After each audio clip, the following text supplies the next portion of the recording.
아멘. 제목을 다 같이 읽도록 하겠습니다. 시작.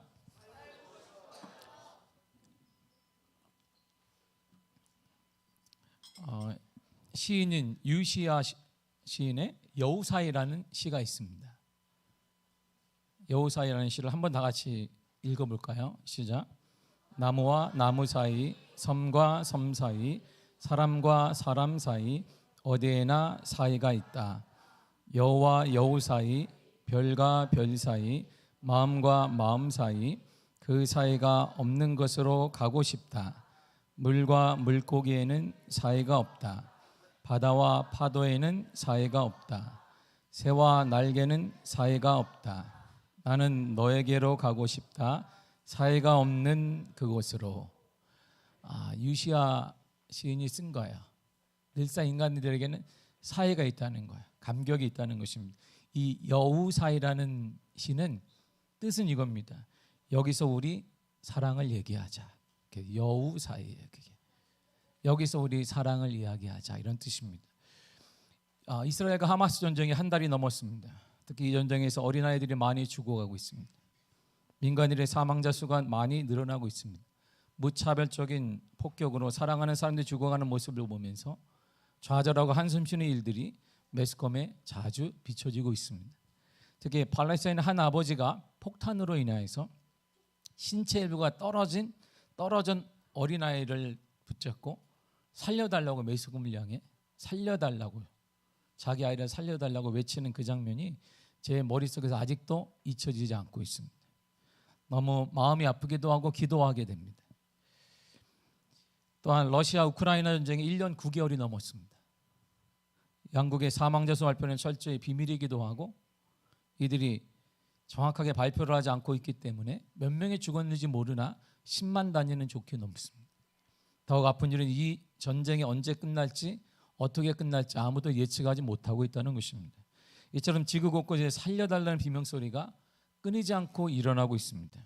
그리고 이 전쟁이 끝난다 해도 전쟁 양국 간에는 상처가 많이 남을 것입니다. 보세요. 아버지를 잃은 어린아이, 자녀를 잃은 젊은 아빠가 시간이 지난 다음에 그 상대방에 대해서 어떤 마음을 갖겠습니까? 아마 이들이 시간이 지나면 또다시 전쟁을 일으킬 것은 자명한 사실입니다. 그러니 인간이 서로 하나가 되고 연합되는 것이 얼마나 힘든 일인지 짐작할 수 있습니다. 오늘 본문도 그 얘기입니다. 평상시에 늘 항상 서로 다투고 싸우는 인간들의 이야기가 나옵니다. 이스라엘은 레위지파를 제외하고 12지파가 있습니다. 아버지는 같은 당시 문화위에서 12명의 아들을 낳았습니다. 아버지는 이스라엘이라는 이름을 가진 야곱이었으나 그는 라헬을 얻기 위해 외삼촌 라반의 집에서 무료로 17년간 일했습니다. 근데 속이고 레아를 유었습니다. 다시 무료로 7년간 또 일했습니다. 그리고 라헬을 얻게 되었습니다. 이들이 아이들을 낳았어요. 그러나 더 많이 낳지 못하게 되자 이들은 경쟁적으로 자신의 종들을 시켜서 아이를 낳게 했습니다. 이처럼 아이가 낳다 보니 남자만 12명이 됐습니다. 이들의 생각이 달라요. 목표가 다릅니다. 추구하는 것, 꿈꾸는 것, 다양한 습관들이 달랍니다. 다 다릅니다. 그래서 평상시에 이들은 서로 다투기도 하고 의견 차이가 많이 일어나기도 하고 서로를 고발하기도 합니다. 그리고 이들은 지파별로 거하는 땅과 지역이 달라요. 누구의 땅이 좋느니 유다 지파는 비옥한 땅을 얻어서 잘 살고 있다라고 사람들은 말하기도 합니다. 가슴을 치며 아파하기도 합니다. 이 모든 것이 엄마 찬스, 아빠 찬스, 할아버지 찬스 덕분인데 우리는 그런 찬스가 없다라고 땅을 치는 지파들도 있습니다. 그러니 이런 다양한 생각과 한결같이 12지파가 항상 시기와 질투와 다툼이 끊임없이 일어나게 된 것입니다. 이랬던 이들이 하나가 되는 유일한 장면이 하나 있습니다. 이들이 하나가 되는 장면이 오늘 본문에 볼 수 있습니다. 1절을 다 같이 읽겠습니다. 시작. 보라, 형제가 연합하여 동거함이 어찌 그리 선하고 아름다운고. 아멘. 히브리 원문에는 연합하다는 말이 없습니다. 연합하다는 말이 히브리 원문에 없어요. 그러니까 동거하다 이런 말입니다. 함께 거한다는 말입니다. 이들이 함께 거하는 것이 선하고 아름다운 일이다 라고 말합니다. 우리를 보세요. 생각이 달라요. 우리는 생각이 다 다릅니다. 마음이 다릅니다. 성품도 다릅니다. 가치관도 다릅니다. 우리가 동호회라면 뭔가 같은 게 있어요. 근데 교회는 동호회가 아니에요. 다 달라요. 성품도 다르고 기질도 다르고 생김새 수입도 다르고 집 크기도 다르고 모든 면이 다릅니다. 이런 우리가 연합하여 한 자리에 거할 수 있다면 얼마나 큰 행복이겠습니까? 우리가 연합하여 함께 할 사람들이 절대 아닙니다. 우리가 어디 보통 사람이에요? 여러분 보통 사람입니까? 대단합니다. 할렐루야. 제가 알아요. 여러분들이 대단하다는 거 압니다. 보통 아닙니다. 우리의 성품, 자존심 대단한 사람입니다. 우리는 절대 연합할 인종들이 아닙니다. 우리는 내 뜻대로 하는 게 자연스럽습니다. 근데 성경은 우리의 모습을 이렇게 표현해 주고 있습니다. 이사야 53장 6절입니다. 시작. 우리는 다 양 같아서 그릇 행하여 각기 제 길로 갔거늘. 아멘. 그런데 이랬던 이들이 함께 거할 때가 있어요. 이랬던 이들이 함께 동거할 때가 있습니다. 싸움을 그칠 때가 있습니다. 오늘 본문의 시편 133편에 제목과 같은 내용에 원문에 이렇게 지금 한글에 이렇게 써 있어요. 다윗의 시, 곧 성전에 올라가는 노래 이렇게 나와 있습니다. 그러니까 이 시를 언제 썼냐면 예배할 때 썼다 이런 말이에요. 하나님을 예배할 때, 하나님께 예배하러 갈 때 이들은 하나님께 거합니다. 함께 거하면서 다툼과 고발득이 멈췄습니다. 시기가 멈췄습니다. 분냄이 그쳤습니다. 예배할 때만큼은 사회에서 지니고 있던 것들, 지위, 고하, 빈부, 나이 차이, 집안의 형태 등의 모든 것이 비교가 멈췄다 이런 말입니다. 언제요? 예배할 때 말이에요. 예배할 때. 하나님께 예배할 때가 멈췄어요. 바로 오늘이 우리가 하나 되는 추수감사주일입니다. 여러분 환영합니다. 할렐루야. 우리가 추수감사 예배예요. 이 예배를 우리가 함께 모였어요. 우리가 함께 모일 사람들이 아니에요. 우리 생각이 다 내가 100명만 다 달라. 정말 다 다른데 여러분을 제가 이게 품에 안고 목회한다는 건 기적 같은 일입니다. 할렐루야. 이야, 내가 기적의 주인공이라는 생각을 내가 하루에도 몇 번을 하는지 모릅니다. 그래서 내가 우리 딸들이 아빠 목자 한다 그러면 할렐루야 해라 그렇게 얘기는 합니다. 하거라 그렇게 말하지만 근데 우리 아이들이 제 모습 목회하는 거 보고 아빠 절대 우리는 바라는 게 없습니다. 목회 절대 바라지 않습니다. 아빠는 열심히 하시고 저희들은 알아서 잘 섬기겠습니다. 이렇게 나오기 때문에 절대 우리가 함께 모일 수 있는 이 자리가 아닙니다. 근데 우리가 한 자리에 모여 있어요. 예배할 때 추수감사주일로 모여 있습니다. 이제 제가 기적이고 은혜인 것입니다. 역대하 16장 9절이 이렇게 말합니다. 시작. 여호와의 높은 전심으로 자기에게 향하는 자들을 위하여 능력을 베푸시나니. 아멘. 자기에게 향하는 자들, 예배드리는 삶, 예배드리는 가정, 예배드리는 기업, 예배드리는 인생, 하나님이 함께 구하시고 주위 사람도 함께 모여드는 역사를 하나님이 허락해 준다 이런 말입니다. 제가 대학의 검정고시를 통해 겨우 주님의 은혜로 대학을 들어갔습니다. 근데 친한 친구가 여러 명 있는데 특별히 제 학번이 그 당시에 지금도 기억하는데 556 끝나요. 55. 근데 제 가장 친구가 56이에요. 56. 걔는 히읗이야 성이. 나는 티귿이고. 근데 56이에요 이 친구가. 그는 부산에서 유학 온 친구입니다. 키도 크고 잘생기고 집안도 부산의 소문난 부자였습니다. 그리고 대학 때 모델로 캐스팅이 됐어요. 키가 이만해 이렇게. 더 모르겠네. 그냥 이야, 제가 봐도 잘생겼다라고 얘기했어요. 저와 너무나 친했는데 그 친구가 하루는 규노야 학교 응원단에 우리 들어가자 그렇게 얘기하는 거예요. 그래서 내가 나는 뜻한 바 있어서 안 들어간다 그랬어요. 뜻한 바가 첫째가 뭐냐? 제 키가 응원단 하기에 조금 작은 것 같다. 내가 응원단에서 하기에는 뜻한 바가 있는데 내가 좀 작다. 그래서 안 들어가고 두 번째가 저는 대학 입학할 때부터 제 친구들, 교수님, 주위 사람들 모두가 다 제가 목사가 된다는 것을 알고 있어요. 다 알려버렸어요 그냥. 교수님 만나면 나는 목사 될 사람입니다. 교수님 신앙생활하죠? 제가 영무랑 했으니까 대부분 신앙생활을 많이 했습니다. 나는 목사 될 사람입니다. 그러니까 알았다고. 친구들이 다 알렸어요. 막 친구들이 그렇게 살면서 목사가 되냐 막 그런지. 그래도 나는 목사가 된다 그랬어요. 목사가 될 사람이 그거 응원단하게 좀 철상 맞다라고 당시에 생각했는데 요즘 같으면 제가 적극적으로 했을 텐데 그 당시에는 좀 철상 맞다는 생각을 했습니다. 저는 키도 크지 않았고 집안도 서울에 소문난 가난한 집안이었고 여러 가지 부족했지만, 그리고 아르바이트를 하면 학교에 다녀야 되기 때문에 여러 가지 곤란한 상황이 많았습니다. 그 친구와 저는 모든 것이 맞지 않아요. 근데 정말 친했습니다. 그 이유는 우리 모두 나른 신실한 믿음을 가졌기 때문입니다.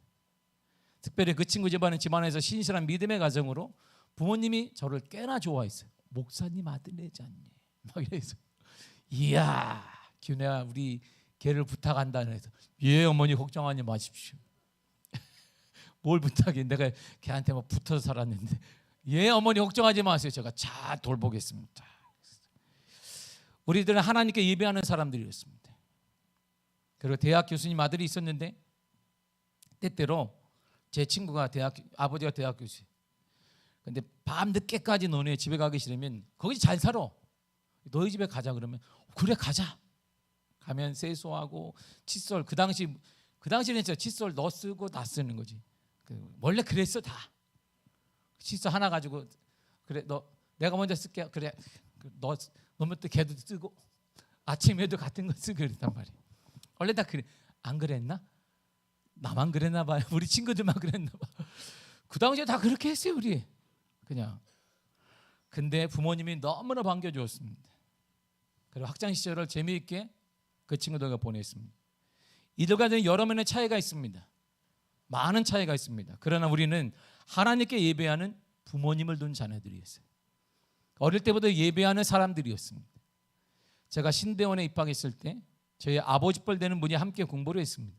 연세대를 졸업하고 큰 기업에 임원을 하시다가 늦게 신학을 하셔서 제 동기 친구가 됐습니다. 후에 목사 안수를 받고 제 나이 30이 조금 넘어서 그 교회 임직 예배가 있어서 제가 순서를 맡았어요. 예배 후에 동기 목사가 식사를 하는데 너무나 낯이 익은 젊은 분이 막 왔다 갔다, 누구지 그랬는데 사람들은 그분을 향해 누구 집사님 이렇게 부르는 거예요. 그 내가 그랬더니 그 제 대학 동기이자 친구였던 학번이 5, 6으로 끝나는 그 친구가 제 동기 목사님 교회 집사였어요. 제가 누구 집사 그러니까 어머 서로 악수하고 껴안고, 근데 서로 어떻게 부를 줄 모르는 거예요. 이게 왜? 제 이름을 부르자니 제 옆에 그 친구가 섬기는 담임 목사님이 내 친구로 딱 앉아있네. 그러니까 그래가지고 내가 일로 와, 집사님 일로 와요. 그래서 제가 목사님 좀 방 좀, 그래서 제가 목양실에 들어가서 잘 있었냐 그러니까 잘 있었다. 너가 뭐니? 목사님한테, 네 목사님 친구한테 이 자식아 버리장머리가 없구나. 제가 막 얘기를 한참 동안 했습니다. 대학 때 하나님께 예배하는 친구였습니다. 시간 열려도 그와 나는 하나님께 예배하는 친구였습니다. 감격스럽게 만나서 대화를 할 때도 우리는 동일했습니다. 하나님께 예배하는 사람이. 이 사람 하나님께 예배하는 무리에게는 모든 한계가 무너집니다. 하나님께 예배하는 사람에게는 한계가 없다 이런 말이에요. 무너지기도 하고 연합되기도 하나 되는 역사가 일어나게 되더라 이런 말입니다. 하나님이 이렇게 모일 때, 하나님께 예배하기에 우리가 모일 때 놀라운 은혜를 하나님이 허락해 주십니다. 두 개의 은혜를 주시는, 첫째가 구별된 은혜를 주십니다. 2절을 보겠습니다. 시작. 머리에 있는 보배로운 기름이 수염 곧 아론의 수염에 흘러서 그의 옷깃까지 내린 같고. 아멘. 구약에서 그 기름 부음 받는다는 것은 구별된 자, 성별된 자에게 붙는 것입니다. 오늘가 세례시겠지만 약식으로 하는 것인데, 구약의 세례는 기름 붓는 그런 뜻이 아니에요. 기름 부음이 그냥 쭉 붓는 거예요, 머리에서. 그럼 이것이 가슴으로 흐르고 쭉 발까지 다 젖는 거예요. 옷이 다 젖을 정도로 기름을 붓는 거예요. 근데 우리는 장로교에서는 약식으로 이렇게 하기 때문이고, 다음부터는 그냥 드럼으로 붓든가 우리가 그래야 되는 거예요. 감기에게 빠지라고. 우리가 침례는 못하니까 막 부으면. 보배로운 기름이란 좋은 기름을 의미합니다. 원래 이 기름은 성막의 기물들 외에 대제사장과 제사장들을 성별하고 구별하는 데만 사용했습니다. 이런 은혜, 구별된 은혜, 구분된 은혜를 하나님이 허락해 준다는 것입니다. 아론이 하나님 앞에 귀하게 쓰임 받았는데 모세의 영인, 그 이유가 여기 있습니다. 출애굽기 28장 41절입니다. 시작. 너는 그것들로 내 영 아론과 그와 함께한 그의 아들들에게 입히고 그들에게 기름을 부어 위임하고 거룩하게 하여 그들이 제사장 직분을 내게 행하게 할지며. 아멘. 아론은 기름 부음을 받았기 때문에 모든 기름 부음 받은 제사장을 대표하는 자가 되었습니다. 구분된 사람이 되었다, 이런 말입니다. 하나님께서는 우리가 하나에 대해 예비할 때 구분된 은혜, 구별된 역사를 허락해 주십니다. 많은 사람들이 이 땅에 있지만 하나님은 구분된 은혜를 주십니다. 어려운 시기에도 구분된 은혜를 허락하십니다. 막혀 있다 할지라도 구분되어서 잘되게 하십니다. 이렇게 말해요. 시편 17편 7절입니다. 시작. 주께 피하는 자들을 그 일어나 치는 자들에게서 오른손으로 구원하시는 주여, 주의 기이한 사랑을 나타내소서. 아멘. 피해서 주님께 나아가는 자, 바로 예배하는 자, 이런 말입니다. 어려움 가운데 주님께 나아가는 그 사람에게 하나님은 어려움으로부터 구원해 주신다, 이런 말이에요. 여러분의 어려움으로부터 구원해 주신다, 이런 말이죠. 구원, 바로 구별은 죽어가는 사람들 가운데 건져내는 거예요. 다 죽어가는데 그는 건져내는 것입니다. 다 실패하는데 건져내는 것입니다. 다 안 되는데 건져내는 것입니다. 그래서 구별은 거룩하다는 뜻과 의미가 같습니다.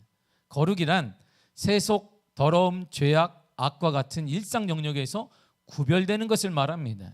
그러므로 거룩하신 하나님이라고 하면 하나님은 피조 세계와 우리들과는 완전히 구별된 분, 이런 말이에요. 거룩하신 하나님, 구별되신 하나님, 이런 뜻입니다. 우리는 하나님의 거룩하심의 앞에 서게 되면 압도를 당해요. 바로 욥도 그랬고 이사야도 그랬고 에스겔도 그랬고 사도 요한 베드로도 모두가 하나님의 거룩하심에 섰을 때 그들은 두려워 떨며 이렇게 고백했습니다. 누가복음 5장 8절입니다. 시작.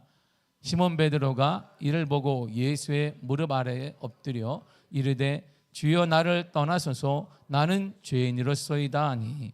아멘. 이처럼 죄인들은 하나님의 거룩하심 앞에 설 수 없습니다. 그래서 거룩하지 못한 자가 하나님에 섰을 때 그는 죽었어요. 이게 구약의 제도였고 구약의 하나님의 역사의 방법이었습니다. 이렇게 말합니다. 하박국 1장 13절을 쉬운 성경으로 읽겠습니다. 시작. 주의 눈은 정결하여서 차마 악을 보지 못하시고 백성이 나쁜 짓 하는 것을 참지 못하십니다. 아멘.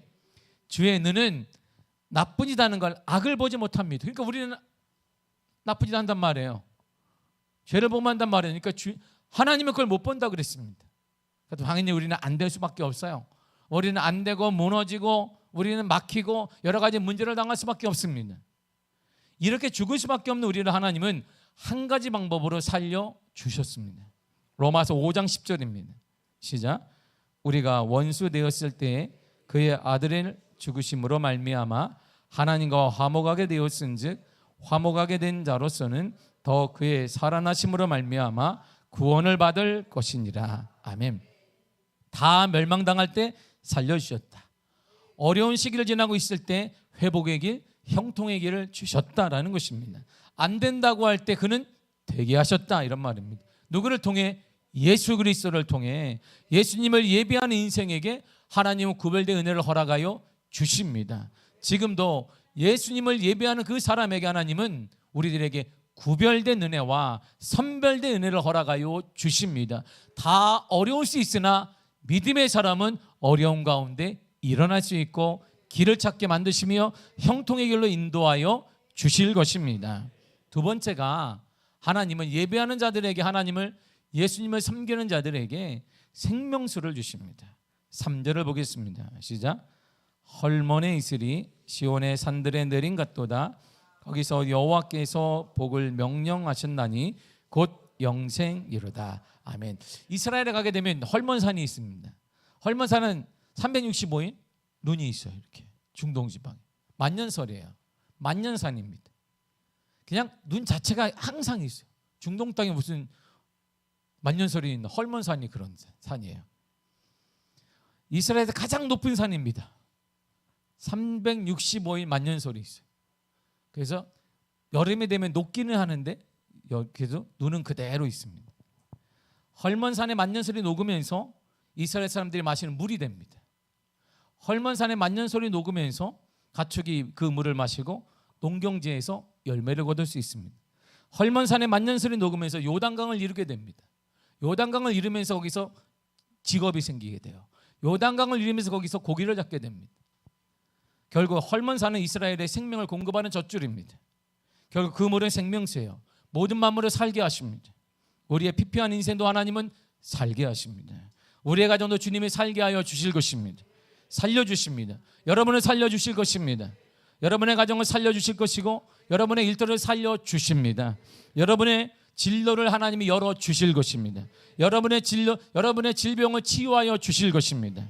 예배하는 자가 되시기를 바랍니다. 주님께 예배하는 자, 주님을 찾는 자, 주님을 만난 자들에게 하나님은 우리를 살려주시며 회복시키시며 살게 하는 놀라운 은혜를 허락하여 주실 것입니다. 이번 추수감사주를 맞아 우리가 가장 소중히 여길 것은 그분으로 인해 열매를 주시고 기쁨을 주는 그분으로 인해 여러분들의 삶이 다시 한번 살아나기를 바랍니다. 살아나기를 바랍니다. 미화교회 성도 여러분, 살아나기를 바랍니다. 힘차게 살아나기를 바랍니다. 예수 그리스도의 능력으로 살아나고 주님의 은혜로 살아나기를 바랍니다. 생명수를 주신 그분, 예수님을 예배하는 자들에게, 예수를 만나는 그 사람에게 하나님은 생명수를 허락하시고 길이 열려지게 될 것이며 진로가 열려지게 될 것이며 여러분한테 막혔던 그 문제가 회복될 것입니다. 그분의 은혜로 인해 살아나는 역사가 여러분의 삶에 가득히 임하기를 간절히 축복합니다. 기도하겠습니다. 하나님 감사드립니다.